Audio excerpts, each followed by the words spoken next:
आज हम आचार्य चाणक्य की जो कोटेशंस हैं उसकी डेप्थ में चलेंगे और डीपली समझने की कोशिश करेंगे कि वो किस तरीके से सोचते थे।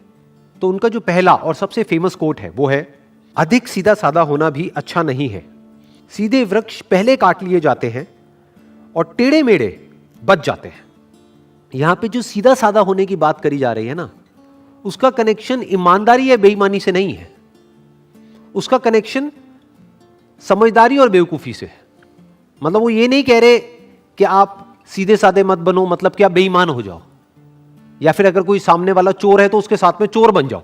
ये नहीं कहा जा रहा है यहां पर यह कहा जा रहा है कि अगर कोई क्रिमिनल है और आपको हार्म करने के लिए आ रहा है तो इतने बेवकूफ मत बनो कि वो जो चाहे आकर के आसानी से आपके साथ में करके चला जाए। तो सीधा साधा किस कॉन्टेक्स्ट में कहा जा रहा है? सीधा साधा कहा जा रहा है समझदार और बेवकूफ के कॉन्टेक्स्ट में। अब कौन है समझदार और कौन है बेवकूफ? अगर हम अपने दिमाग को यूज ना करें तो हमको क्या कहोगे? आप बेवकूफ भी कह सकते हो और सीधा साधा भी कह सकते हो। बिल्कुल एक जानवर के जैसा भोला भाला, जो उसका बेसिक नेचर होता है बस उसके हिसाब से चलता चला जाता है, वो एक सीधी डायरेक्शन में चलता है। इसलिए जानवर को पकड़ा जा सकता है, उसको कैद किया जा सकता है और उसको अपने हिसाब से चलाया जा सकता है। उसको इंसान यूज कर सकता है और करता ही है। तो अगर आप इंसान होने के बावजूद भी अपना दिमाग यूज नहीं करते हो तो क्या कहेंगे?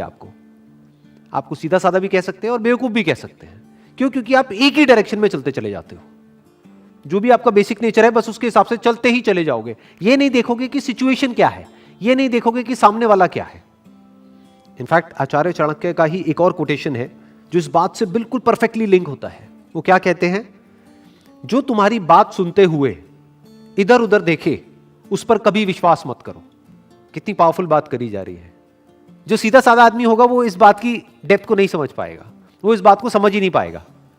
जो तुम्हारी बात सुनते हुए इधर उधर देखे उस पर विश्वास क्यों ना करो? क्योंकि वो कुछ और ही सोच रहा है। वो आपकी बात में जब इंटरेस्टेड नहीं है तो आप में इंटरेस्टेड कैसे होगा? उसका इंटरेस्ट सिर्फ इसमें है कि जो वो चाहता है वो फटाफट से कैसे हो जाए, चाहे उसमें आपका नुकसान भी हो जाए तब भी उसको फर्क नहीं पड़ता है। जो आपकी बात तक सुनने में इंटरेस्टेड नहीं है वो आप में कैसे इंटरेस्टेड होगा? तो इस तरीके से हमको पहले समझना होता है कि जो सामने वाला पर्सन है उसके दिमाग में क्या चल रहा है, उसके अकॉर्डिंग एक्ट करना होता है। नहीं तो हम बहुत ही बुरी तरीके से लाइफ में फंस सकते हैं और फंसते ही हैं। जैसे कि एक जानवर फंस जाता है एक आदमी के जाल में, ऐसे ही जो सीधे साधे लोग होते हैं, यानी जो अपना दिमाग नहीं लगाते हैं, वो फंस जाते हैं ऐसे लोगों के जाल में जो बिल्कुल शिकारी के जैसे होते हैं, जिनका काम ही यही होता है कि जो लोग सीधे साधे हैं किसी तरीके से उनको फंसा दिया जाए, किसी तरीके से उनको बेवकूफ बना दिया जाए। तो अगर इन शिकारियों से आपको बचना है तो आपको टेढ़ा होना पड़ेगा। टेढ़ा मतलब बेईमान नहीं, टेढ़ा मतलब समझदार होना पड़ेगा। समझदार मतलब क्या? कि आपका माइंड किसी भी सिचुएशन की दोनों साइड्स को देख सके, दोनों पहलुओं को देख सके, तो आपको कहेंगे आप समझदार हो, नहीं तो आप बेवकूफ हो। तो टेढ़े का मतलब क्या? कि वो अडैप्ट कर जाते हैं, वो बदल जाते हैं सिचुएशंस के अकॉर्डिंग। और सीधे का मतलब क्या? कि जो नहीं बदलते हैं, जो खुद को चेंज करने के लिए तैयार नहीं है। और इसको इस तरीके से भी आप कह सकते हो कि सीधे का मतलब क्या? कि जो सीख नहीं रहा है, जो भी कुछ उसके साथ पास्ट में हुआ है वो सीख नहीं रहा है, यानी कि एक ही गलती को बार बार कर रहा है, उसी को तो हम बेवकूफ कहेंगे ना। गलती करना मतलब बेवकूफी नहीं, एक ही गलती को बार बार करते रहना वो बेवकूफी है। और समझदार किसको कहेंगे? जो ना सिर्फ अपनी गलतियों से सीखे बल्कि दूसरों की गलतियों से भी सीख जाए, वो समझदार है। उसको आप टेढ़ा भी कह सकते हो, क्योंकि अब उसकी खुद की लाइफ का जो एक्सपीरियंस है, मान लो इस दायरे में है, वो उसके बियॉन्ड भी सोच सकता है। क्यों? क्योंकि उसने औरों के लाइफ के एक्सपीरियंसेस से भी सीख लिया है।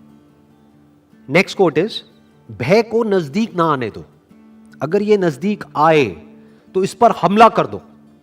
यानी भय से भागो मत, इसका सामना करो। किस भय की बात करी जा रही है यहां पर? पहले उसको समझना पड़ेगा। दो तरह के डर हैं जो हर इंसान के अंदर होते हैं। एक डर है जो रियलिटी पे बेस्ड है, उसको फिजिकल भी बोल सकते हो। वो डर हम सबके अंदर होना चाहिए। वो डर बुरा नहीं है, वो हमको बचाता है। फॉर एग्जाम्पल, आप अगर किसी एक ऐसी बिल्डिंग के 10वें फ्लोर पे जाकर के एज पे खड़े हो जाओगे जहां से कि आप अगर नीचे गिरे तो आप मर सकते हो, तो वहां पर जैसे जैसे आप आगे बढ़ रहे होगे आपको डर लगेगा। तो क्या उसका सामना करना है? क्या बिल्कुल एज पे जाकर के खड़े हो जाना है जहां पे कि अगर हल्की सी भी गलती हो या हल्की सी भी हवा चले तो आप नीचे गिरो और मरो, यह बात करी जा रही है? नहीं। तो डर बुरा नहीं है। बहुत लोग मेरे से क्वेश्चन पूछते हैं कि किस तरीके से डर को हम खत्म करें। मैंने कहा अगर डर आपके अंदर से खत्म हो गया तो आप भी खत्म हो जाओगे। जब आप एक रेड लाइट जंप करने वाले होते हो और सामने कोई पुलिस वाला नहीं होता है तो आपको यह डर नहीं होता है कि कोई पुलिस वाला पकड़ लेगा। आपको यह डर होता है, आप चारों तरफ देखते हो कि कहीं कोई बस तो नहीं आ रही फुल स्पीड में, तो आपके अंदर एक डर है कि कहीं मैं मर ना जाऊं। तो एक है जो रियलिटी पे बेस्ड है, तो उसकी बात यहां पर नहीं हो रही है कि उस पर हमला कर दो। यहां पर किसकी बात हो रही है? Psychological fears. आपकी अपनी कुछ इमेजिनेशंस हैं, उससे आप डर रहे हो। और अगर आप ध्यान से ऑब्जर्व करोगे 90% जो फियर्स हमारे अंदर होते हैं वो साइकोलॉजिकल होते हैं। माइंड अपने आप ही एक किसी भी सिचुएशन की वर्स्ट साइड को देख लेता है या वर्स्ट सिचुएशन को इमेजिन करने लग जाता है और खुद ही उससे डरने लग जाता है। आजकल इसका सबसे अच्छा एग्जांपल है कि आपको कोई भी बीमारी हो, छोटी से छोटी भी, आप गूगल पे जाकर के सर्च करो, वो बीमारी खत्म होगी जाकर के कैंसर पे, तो अब आप डर रहे हो कि कहीं मुझे कैंसर तो नहीं है।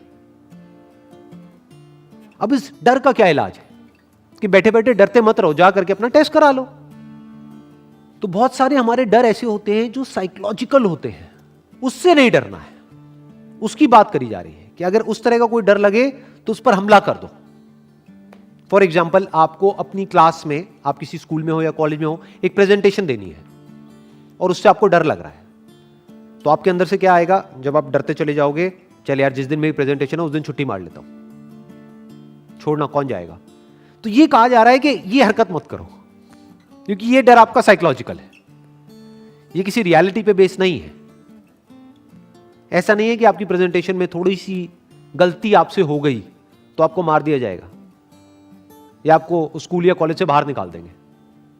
तो आपका जो डर है वो साइकोलॉजिकल है, और एक बार अगर डर गए, एक बार कोई भी साइकोलॉजिकल डर आपके अंदर आ गया तो वो डर धीरे धीरे धीरे धीरे बढ़ने लग जाता है।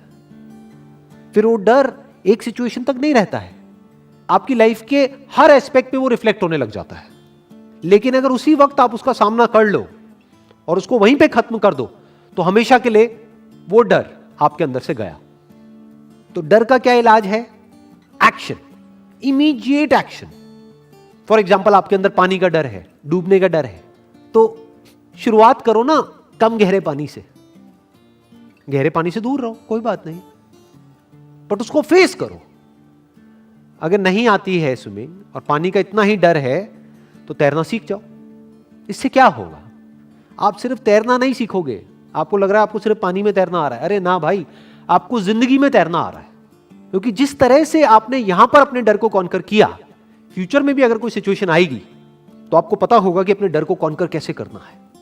यानी कि अगर कोई भी किसी भी तरह का साइकोलॉजिकल डर आपके अंदर आए तो छोटे से छोटा स्टेप उठाओ और उस डर को वहीं पे जड़ से खत्म कर दो, और धीरे धीरे उस स्टेप को बड़ा करते चले जाओ। तब तक बड़ा करते चले जाओ जब तक कि वो जो आपका एक्शन है वो उस डर से बहुत बड़ा ना हो जाए। नेक्स्ट कोट इज, गलत दिशा में बढ़ रही भीड़ का हिस्सा बनने से बेहतर है सही दिशा में अकेले चले। In more than 99% of the cases भीड़ गलत डायरेक्शन में ही बढ़ रही होती है। भीड़ यानी कि मासेस, वो सही डायरेक्शन में कभी बढ़ ही नहीं सकते। क्यों? क्योंकि मासेस एक्ट कैसे करते हैं, कभी सोचा है? वो एक्ट करते हैं पास्ट के बेस पे, ये हुआ था तो ऐसा ही होना चाहिए। तो अगर आप एक ऑर्डिनरी लाइफ चाहते हो तो भीड़ का हिस्सा बन सकते हो, उसमें कोई बुराई नहीं है। लेकिन अगर कुछ एक्स्ट्रा ऑर्डिनरी करना चाहते हो तो उसके लिए भीड़ से अलग चलना ही पड़ेगा, there is no other way. तो क्या कहा जा रहा है कि गलत दिशा में बढ़ रही भीड़ का हिस्सा बनने से बेहतर है सही दिशा में अकेले चले। तो गलत दिशा क्या है और सही दिशा क्या है? हम बिजनेस की बात करें या जॉब्स की बात करें, किसी भी काम की बात करें, गलत दिशा क्या है और सही दिशा क्या है? गलत दिशा वो है जहां पर डिमांड कम हो, जो भी आप काम कर रहे हो उसकी, आपके प्रोडक्ट्स की, आपकी सर्विसेज की, या आपकी, अगर आप एक जॉब कर रहे हो तो आपकी डिमांड, जहां पर डिमांड कम हो और सप्लाई बहुत ज्यादा हो, तो कंपटीशन ज्यादा हो गया। कंपटीशन ज्यादा हो गया तो स्ट्रेस ज्यादा हो गया। तो ये क्या है? गलत दिशा। सही दिशा क्या है? जहां पर डिमांड बहुत ज्यादा हो, सप्लाई बहुत ही कम हो, तो आपको रिटर्न भी ज्यादा मिलेगी। डिमांड ज्यादा, सप्लाई कम, यानी जरूरत है वो काम करने वाले लोगों की, लेकिन बहुत ही कम लोग हैं जो अभी उसमें एक्सपर्ट हैं, या अभी उसमें क्वालिफाइड है, या अभी उसमें प्रोफेशनल है। बहुत ही कम लोग हैं। तो इन कम लोगों की डिमांड बहुत ज्यादा रहेगी और सप्लाई बहुत ही लिमिटेड रहेगी। क्यों? क्योंकि भीड़ से कुछ अलग कर रहे हैं। इनफैक्ट जो ये गलत दिशा है जिसमें भीड़ आगे बढ़ रही होती है, वो हमको सही लग रहा होता है, लेकिन 10-20 साल बाद जाकर के समझ आता है कि ये गलत था, लेकिन तब तक बहुत देर हो चुकी होती है। और मजे की बात क्या है, ये जो सही दिशा है ये हमको आज गलत लग रही होती है, हमें भी, हमारे आसपास में लोगों को भी, लेकिन फ्यूचर में जाकर के समझ आता है कि ये तो सही दिशा थी। एक तरफ सिक्योरिटी है, सिक्योरिटी कहां है? भीड़ के साथ में। और ग्रोथ कहां है? अकेले चलने में। तो चॉइस आपकी है कि आपको सिक्योरिटी चाहिए या ग्रोथ चाहिए, कंफर्ट चाहिए या चैलेंजेस चाहिए। हां, अगर हमको अपने एक्चुअल पोटेंशियल को डिस्कवर करना है तो कोई चॉइस नहीं है, अकेले चलना ही पड़ेगा। नहीं तो भीड़ के साथ में तो एडजस्ट करना पड़ेगा। भीड़ के साथ में आपको उनकी चाल को मैच करना पड़ेगा। जैसे भेड़ चाल होती है, तो ना आप तेज चल सकते हो ना धीरे चल सकते हो, उन्हीं की चाल को मैच करना पड़ेगा। जिस डायरेक्शन में वो जा रहे हैं उसी डायरेक्शन में जाना पड़ेगा। बट अकेले चलने में डायरेक्शन आपके हाथ में, चाल आपके हाथ में।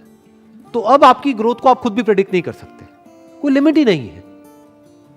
तो अब भीड़ का हिस्सा बनना है या अकेले चलना है, ये चॉइस आपके हाथ में है। Wish you all the best. Thank you so much.